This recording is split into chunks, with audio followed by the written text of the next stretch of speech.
Assalamu alaikum. We are having lecture number 10 of Pakistan Studies. The topic for this lecture is the 1937 elections, the Congress ministries in the provinces, and their policies towards the Muslims. In this connection, we will be focusing on four major issues. Number one, the 1937 elections. Two, provincial governments, how these governments were formed. Three, their policies. Four, what was the Muslim response to the policies of these ministries? The Government of India Act 1935 was formulated after long deliberations that we have discussed in our previous lectures. We can go back to the Simon Commission report 1930, then roundtable conferences which were held in London, then the white paper issued by the British government, and after that the British Parliament deliberated on it and passed this law, the Government of India Act 1935, and then King signed the law, and therefore it became Government of India Act 1935, under which these elections were held. The British government introduced only the provincial part of the Government of India Act 1935. The central part or the federal part was not introduced, only the provincial part was introduced. Therefore, the British government decided to hold provincial elections because only the provincial part was introduced. The Muslim League criticized the Government of India Act for a number of reasons. The same was the case with the Congress Party. However, both the parties agreed to take part in the elections to make advantage of the opportunities that were being provided under the Government of India Act. Now let's take up the first topic or first issue, that is the 1937 general elections. These general elections at the provincial level were held on the basis of restricted franchise.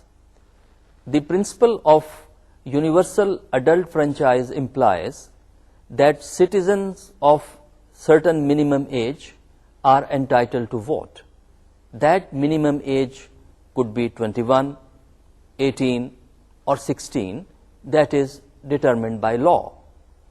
But in case of 1937 elections, the British had put certain restrictions so that it was not a universal adult franchise. If you compare with the previous laws, the electorate had been extended, more people were given right to vote under the Government of India Act 1935 than was the case in the past.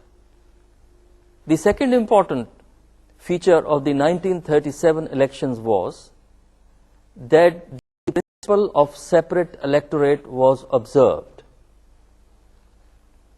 You would recall that the principle of separate electorate was introduced in 1909 under the Government of India Act 1909 by the British government on the demand of the Muslims.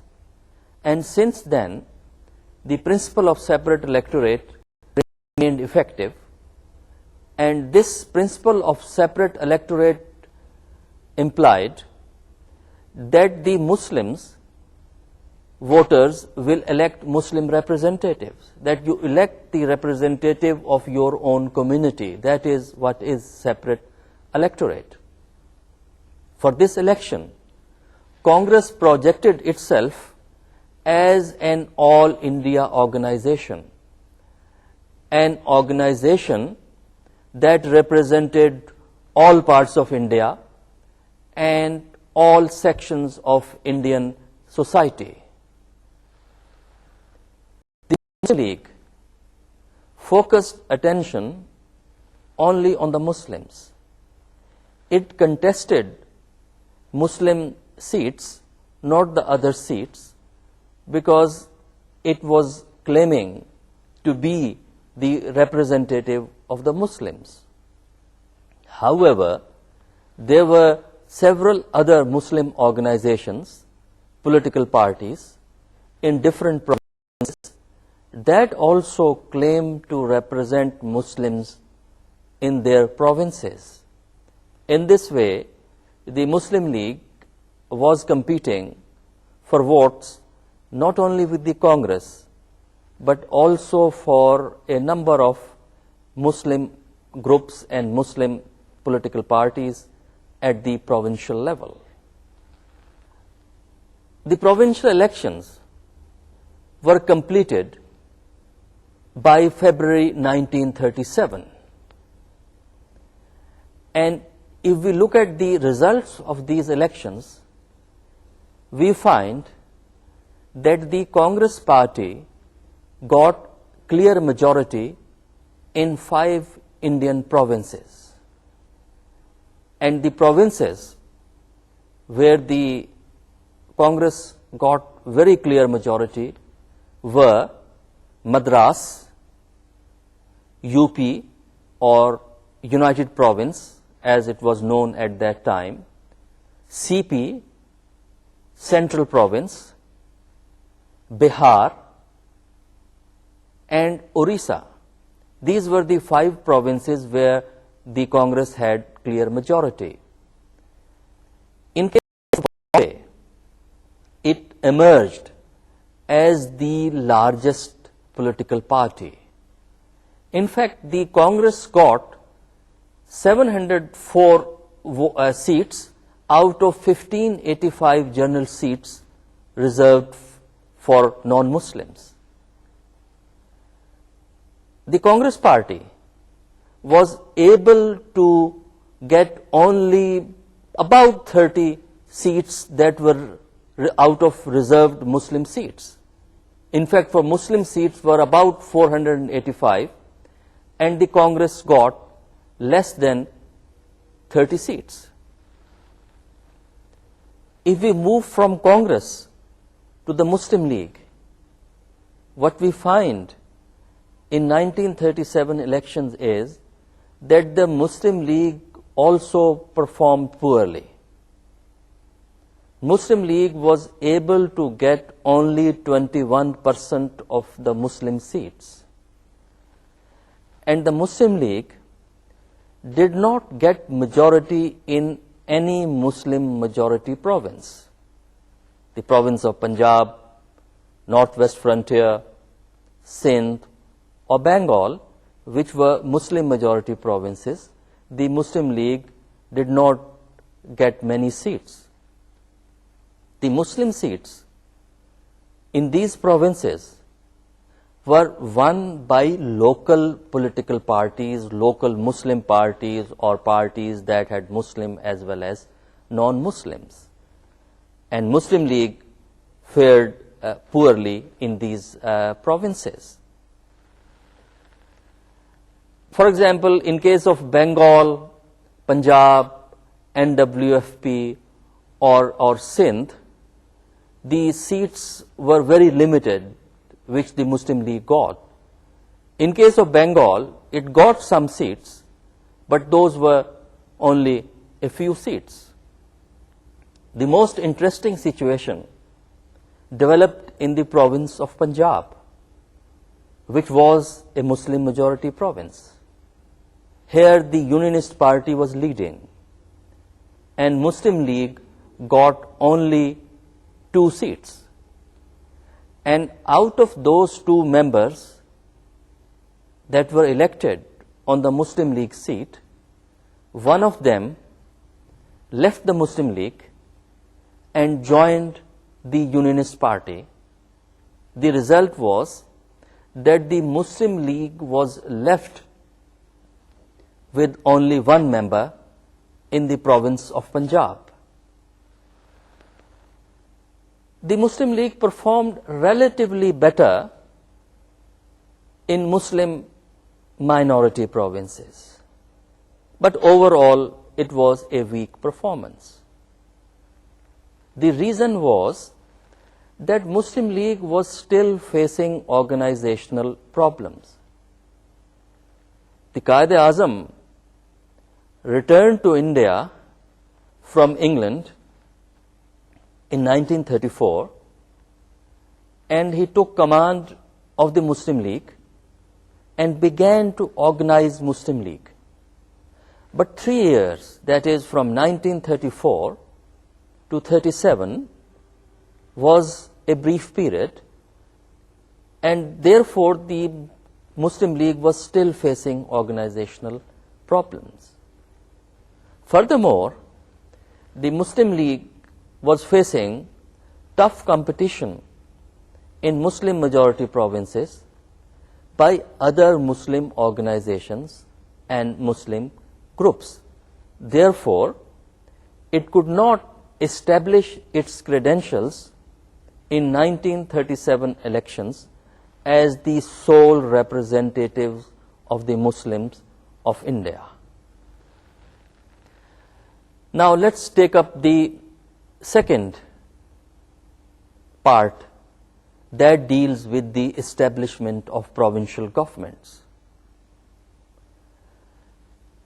The Congress had won clear majority in 5, and it was largest group in one more province. Therefore, it was able to form provincial governments in 6 provinces. However, the formation of the Congress ministries in these provinces was delayed. The provincial system was inaugurated on April 1st, 1937.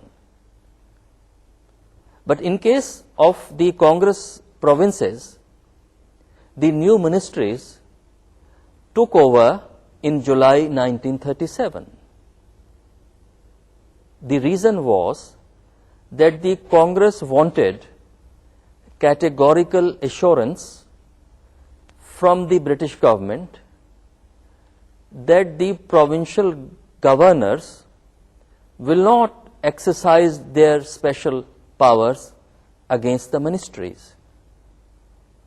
There was a dialogue between the British Indian government and the Congress High Command. And ultimately, the British government gave a vague kind of commitment, not a very clear, but a vague kind of commitment that the governors will not interfere in day-to-day affairs of the government. So this was a good basis for the Congress party to form the government, because they wanted to form the government. Now, in case of the provinces where Muslims were in majority, in all the 4 provinces, that is the Punjab, Northwest Frontier Province, Sindh, and Bengal, non-Muslim League ministries were formed. In case of Northwest Frontier Province, the Khudai Khidmatgar party, that was the leading party there in the elections, formed the government. And this party, Khudai Khidmatgar, enjoyed the support of the Congress party. In case of Punjab, Unionist party, led by Sir Sikandar Hayat Khan, formed the government. In Sindh, the United Party, which was a Muslim party, formed the government.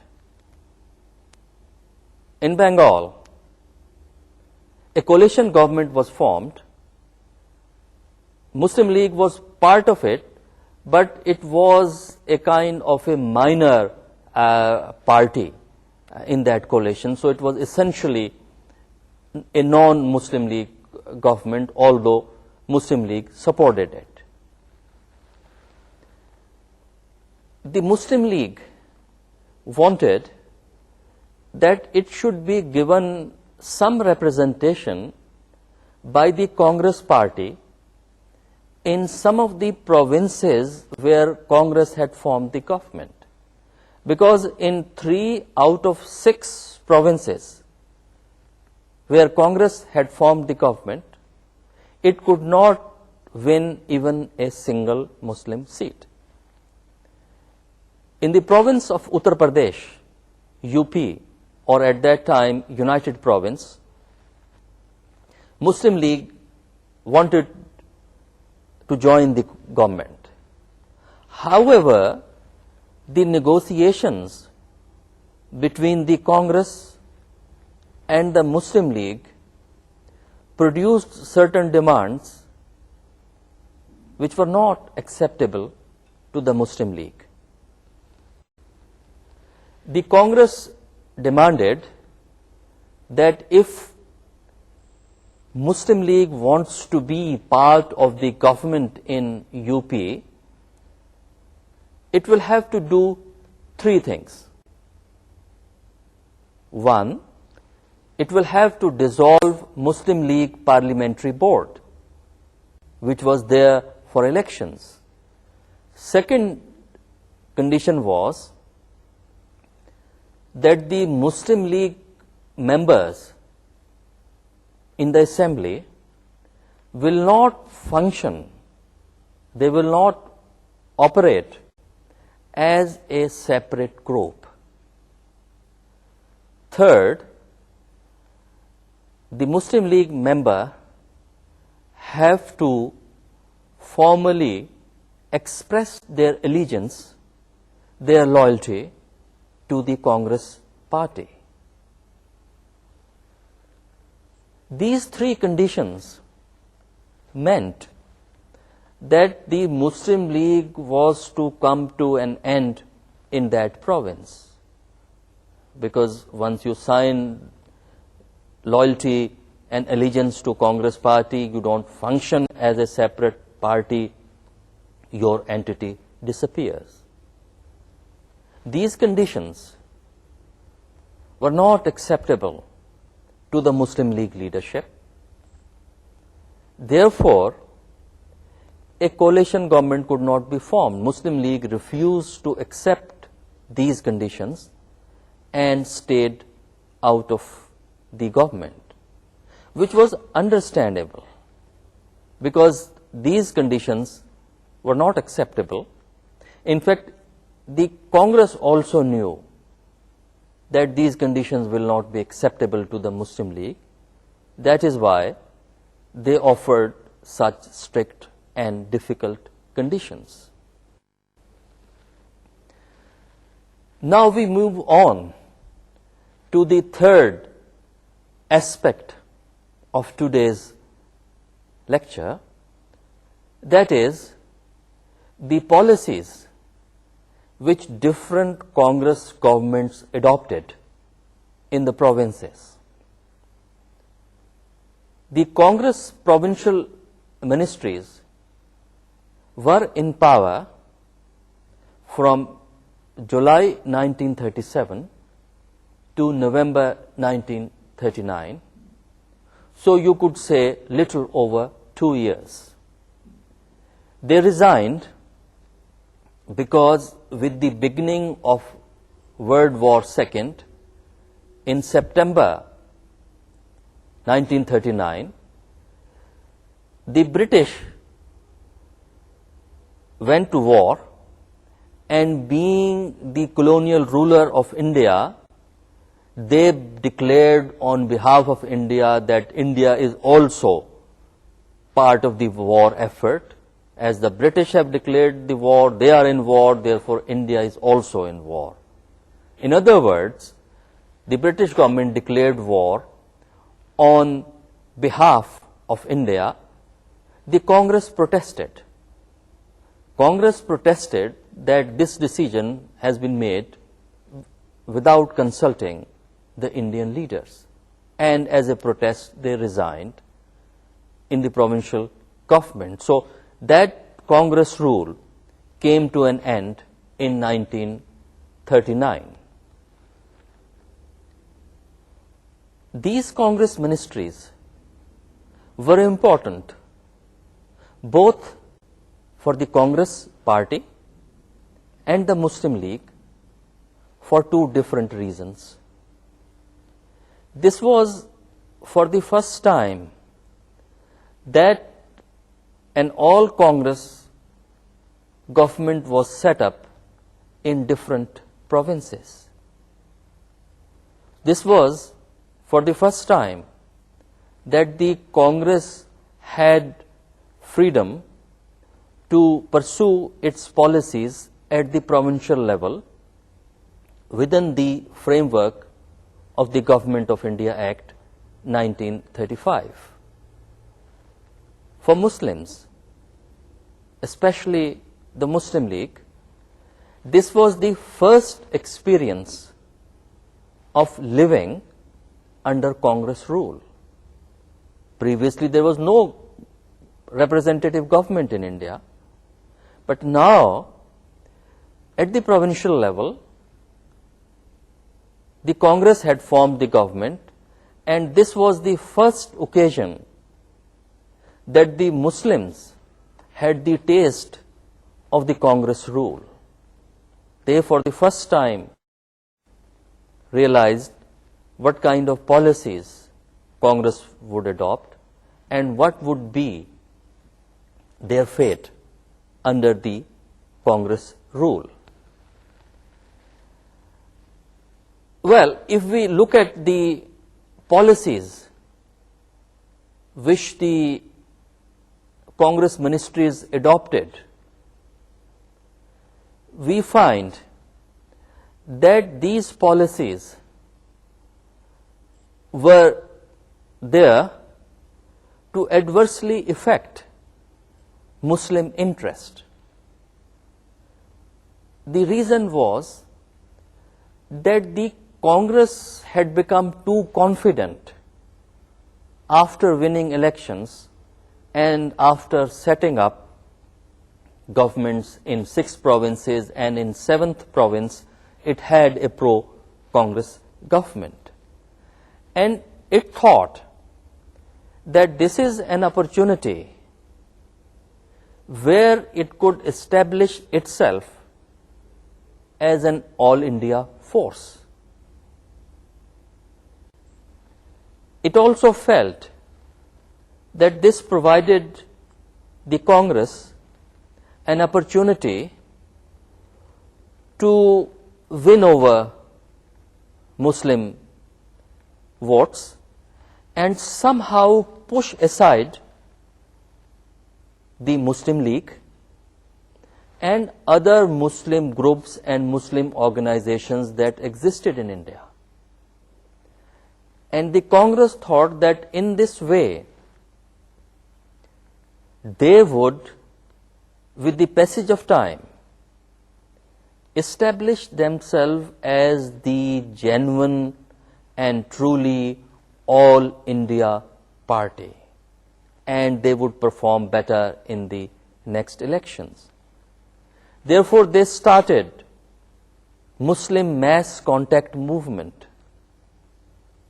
by emphasizing that the real issues are the economic issues, and that is what the Congress would try to resolve. The Congress effort to launch the mass contact movement did not succeed. It, in fact, created greater insecurity amongst the Muslims, especially the Muslim organizations and the Muslim League. These organizations felt that it was an attempt to undercut the roots of Muslim organizations amongst the Muslims. And what really undermined the Congress efforts to make inroads amongst the Muslim population was the type of policies the Congress ministries adopted in the provinces. Let's take up their cultural and educational policies. Here, under the cover of cultural policies, what they were doing, they were projecting Hindu culture, Hindu history, and symbols in the name of Indian culture and Indian history. The Congress did not realize that an overemphasis on Hindu symbols will cause reaction amongst the Muslims, because the Muslims were defining their identity with reference to their own history, culture, civilization, and Islam. And this, the approach by the Congress, was coming in conflict with that perspective and that outlook. Then came the question of language. Most of the provincial governments were now projecting Hindi language in place of Urdu. That also perturbed the Muslims. Then let's take up their education policies. The Congress introduced an education scheme, the Varda education scheme. Again, under the cover of the new education policies, they were projecting certain ideas which conflicted with the notion of Muslim identity. For example, Hindu culture, Hindu history, which obviously meant distortion of the Muslim history. Then the famous anthem, which was often used during that time, was the anthem Bande Mataram. If we go back in the context of Bande Mataram, this had an anti-Muslim connotation. The context is anti-Muslim. Therefore, when this anthem, Bande Mataram, virtually became a part of their system, the Muslims objected. Another was the projection of Gandhi's philosophy, that was also objected to by Muslim leaders, because that was incorporated in the courses they were introducing or they were trying to introduce. In addition to these cultural issues and issues of interpretation of history, there were a couple of other issues that alienated the Muslims. A large number of Muslim civil servants complained about discrimination. discrimination in terms of promotions or moving up in the cadre and different kind of appointments. These were the complaints which a good number of Muslim officers made to the Muslim League. Additionally, there were complaints about discrimination in new recruitment. A good number of Muslim applicants for different jobs complained that in case of the selection board, which comprised mainly of non-Muslims, they had to face a difficult time.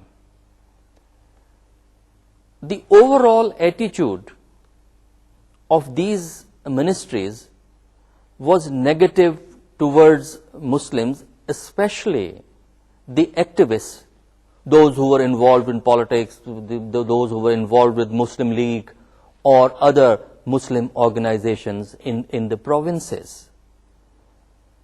The major problem was that the Congress party was not able to understand the Muslim sensitivities about their identity, about their culture, about their interests. They did not realize that Islam and the heritage and the political experience which they had over generations in India was playing a vital and central role in creating their political identity. All that experience had become basis of their political identity and their political demands, and unfortunately the Congress government in provinces and the Congress High Command was insensitive to all these issues, and that is why the Congress ministries in the provinces could not win over the Muslims. In fact, they alienated the Muslims. Let's now move over to the next part, that is the Muslim response. How did the Muslim League responded to the situation that I have described? That is, to the policies different Congress ministries were adopting in the provinces. During this period, that is period over 2 years, the Muslim League was not sitting idle. The Muslim League was closely monitoring what was happening in different provinces. They were also mobilizing Muslims.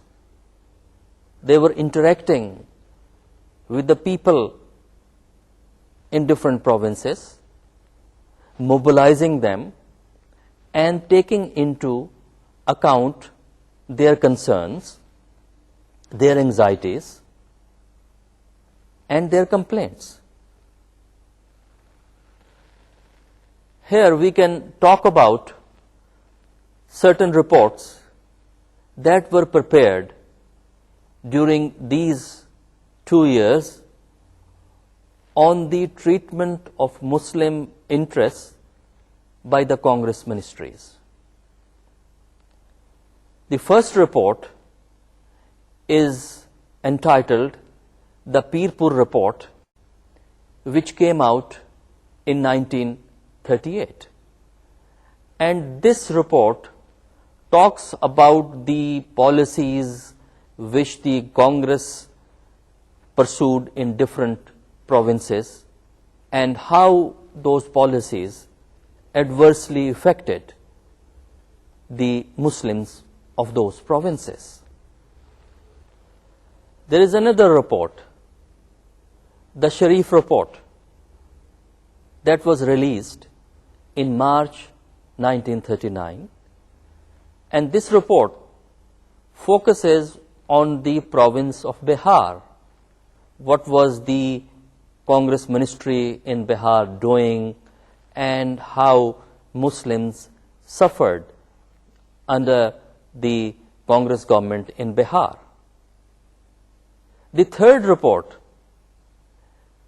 is a statement, detailed statement or detailed account given by the Chief Minister of Bengal, Maulvi Fazlul Haq. At that time, Chief Minister was described or labeled as Premier.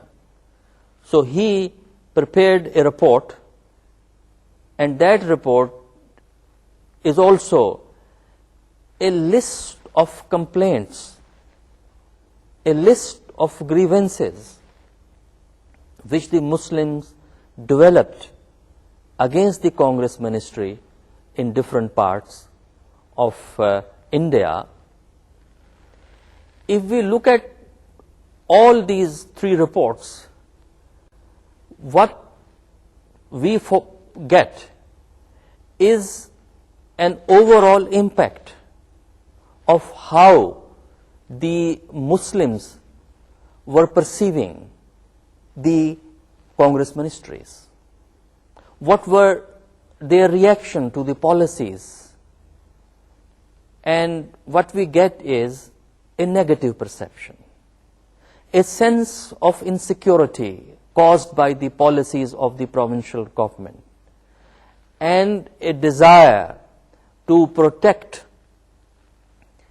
their interests.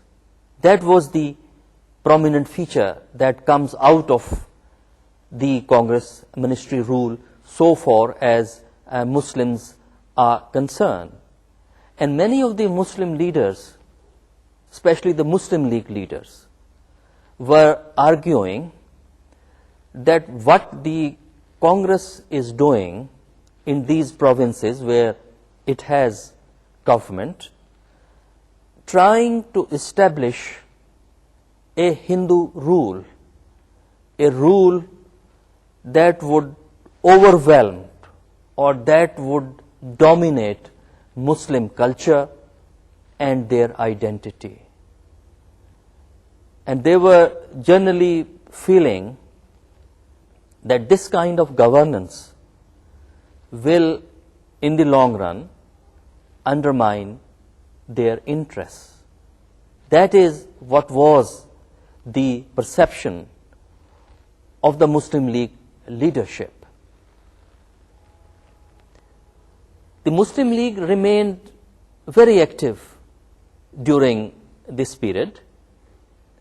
It was highlighting the complaints that were being received by the Muslim League, or the policies the Muslim League thought were adversely affecting Muslim interests. So it was highlighting all those issues and trying to bring Muslims closer and under the Muslim League fold. The most significant development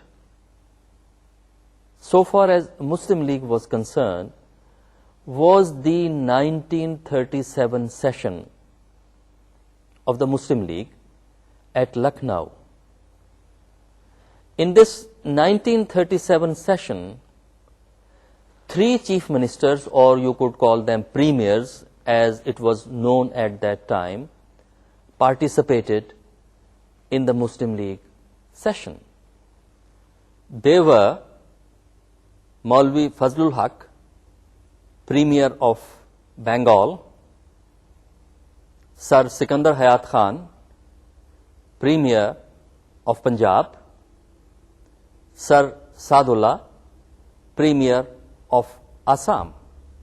These three important provincial leaders participated in the October 1937 session of the Muslim League at Lucknow and promised to extend support to the Muslim League.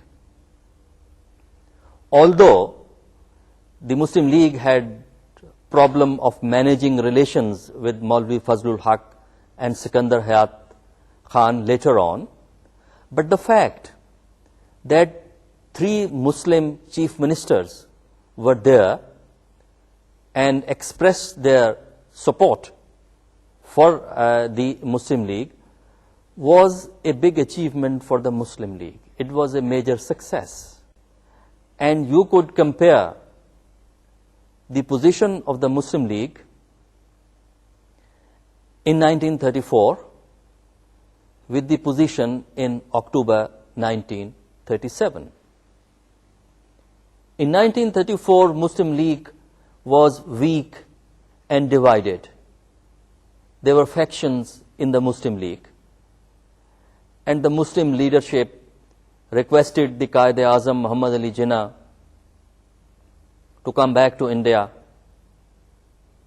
and when he returned, he assumed the responsibility of the Muslim League. He reorganized it, but in 37 elections the Muslim League did not perform. Now, with the entry of the chief ministers on the side of the Muslim League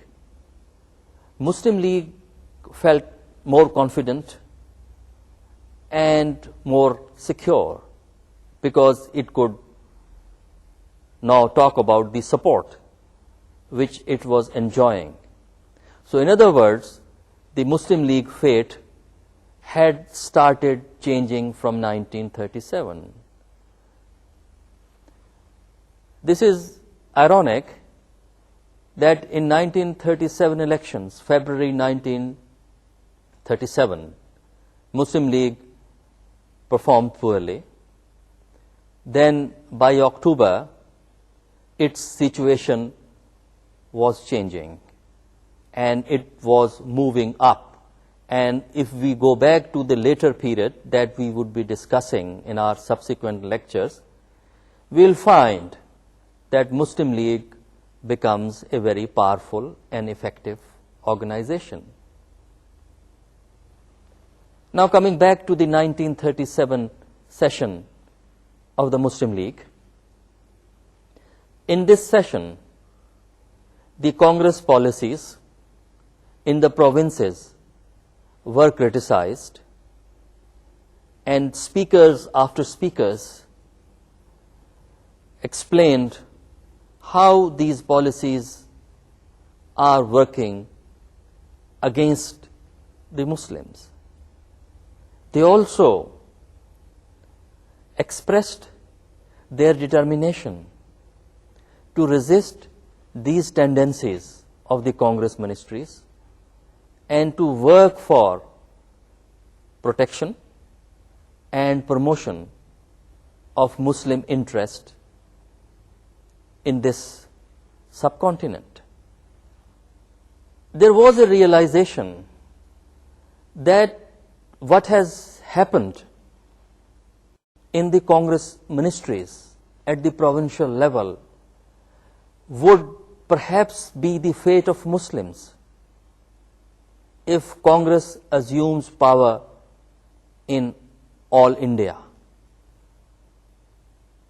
They were saying that in a way this is at a limited scale a display of what Congress would or Congress could do, and that is how it is going to behave. It gets power at the central level or at all India level. This kind of feeling led the Muslim League leadership to give a serious thought to alternatives, the political alternatives. Previously, the Muslim League and other Muslim leaders were primarily and essentially talking of a federal model, were talking about certain safeguards, certain constitutional guarantees that should be provided to Muslims. But here, after these provincial ministries, some of the Muslim leaders began to question whether a provincial model with autonomy can solve their problems. That is, if they have a federal system with provincial autonomy, will that solve their problems? If the situation is to go as it is going in the provinces, then perhaps that may not provide a satisfactory solution to the Muslims. It is because of this kind of feelings that Muslim League leadership began to think about alternative. In fact, the Sindh Muslim League was the first regional organization or regional body of the Muslim League that argued that the Muslim League should look beyond the federal model. That is, instead of demanding a federal system in India where provinces have autonomy, and in provinces where they are in majority, then they would have security. So the Muslim League was arguing that they have to think beyond a federal model, and they have to talk about some constitutional scheme that talks about freedom for Muslims.